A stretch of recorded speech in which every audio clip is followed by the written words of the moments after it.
All right, everybody, we are moving right along with this soft tip. Gonna go ahead and jump into the next dent here. Again, just making nice strategic little pushes.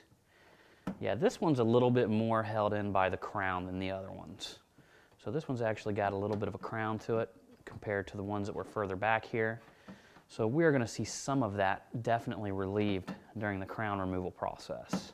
If you remember, in our earlier video when we were exploring where the crowns were, this was probably the most pronounced area that was carrying a crown up above it. So I'm just going to get some of this pushed out, and I'm going to do my pushes strategically underneath the crown, aiding the crown work when I get in there and do my tapping. So there we have it. That one is shrunk up a little bit here. We'll let me get a couple nice big pushes actually right in there. Great thing about soft tips, you can over mold some areas. So since I have a crown up there above, I actually pushed a nice little high spot in the center of that round dent. And what that's going to do, that's going to be an anchor point, an outward point. And essentially, I created a crown right there that's going to pull from the top of the original crown when I actually go in here and do my crown work. At this point, we'll go ahead and move our light back, and I'm just gonna test and see how far I can get into this fender from this little cavity up here. All right, guys, this right here is my next area of attack. And the one thing that I notice here, that this is more crown than anything, but I'm still gonna give this center a couple pushes just to give it that pressure that it needs, that whenever I go in through this thing and begin doing all of this crown work, that's gonna help just kind of coast right into it. So we'll go ahead and finish this running through at this angle. We're going to take a look at it from another angle, run through it from another angle, and then I'm going to go in and start doing all the blending and all the crown work. Believe it or not, I'm reaching to the middle of this fender from this access point that's real nice. I'm just going to kind of, like I stated here, not looking to fix this thing up perfectly, just give it that many pushes just to help aid whenever we go in here and do this crown work. Now I'm going to see if we can actually jump in here and go right into this dent.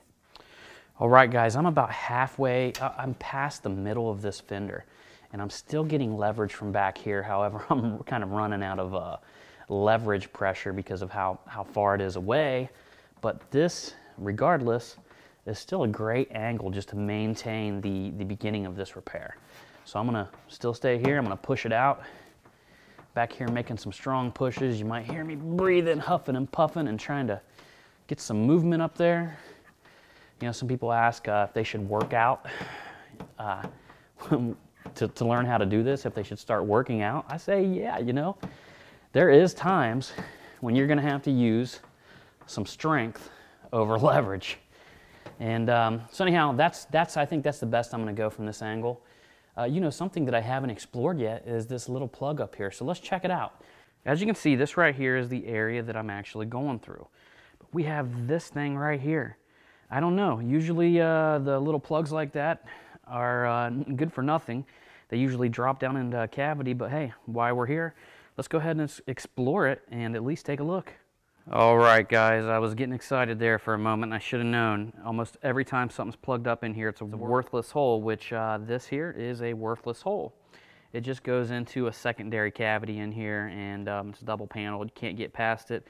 So we're good. We went through from this angle, and now I'm going to go ahead and come around through the damage from underneath the wheel well. All right, guys, so now I'm going to come in and come down from this specific angle. Literally going to take a soft tip tool, put it up in here, and begin making my pushes, shallowing it up throughout the panel. And, we got my first phase that we actually just pushed it out by hand. That's okay, we moved the bulk of the metal. There's nothing we can change. Once we felt underneath it with our hand and the metal that popped, I mean, it's done. So you can't cross-check that because you've already got all that will come out by moving it that way. Now we actually did our soft tip where we have much more control. We're molding at this point. So I'm actually able to come in here and look at all the angles that I want from this direction and see if I can do anything from this angle to complement basically my game plan of moving a lot of this metal before doing the crown work. Let's go ahead and just jump in here.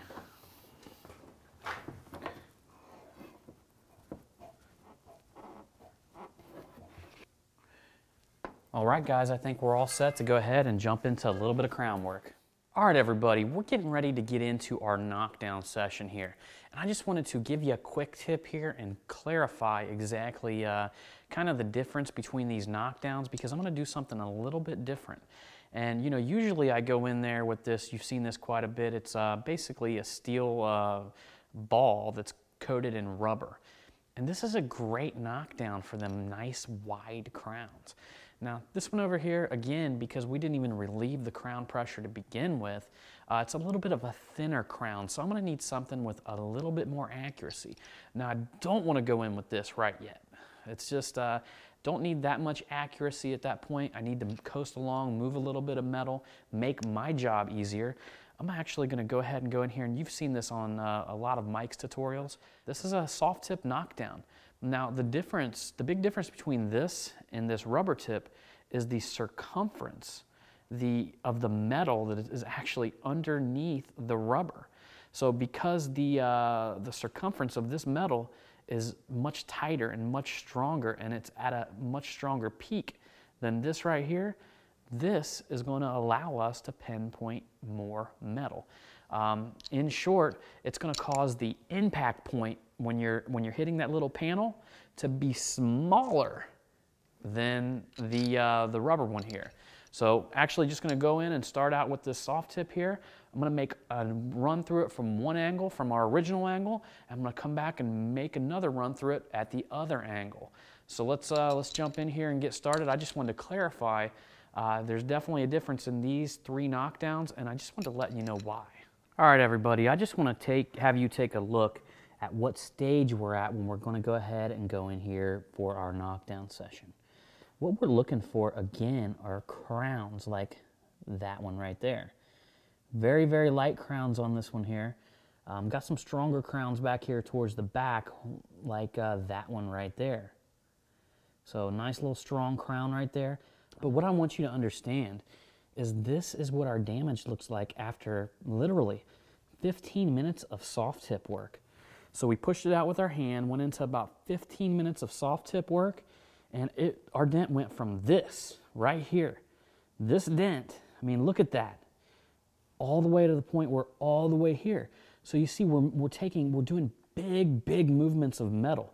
I mean, we're moving this thing along and we're trying to put the least effort as possible. We want to be fast. We want to make our job easy. We want to be able to make more money. And that's what these tutorials are about. They're about showing you how to just move these things along and you know, do it clean and do it right.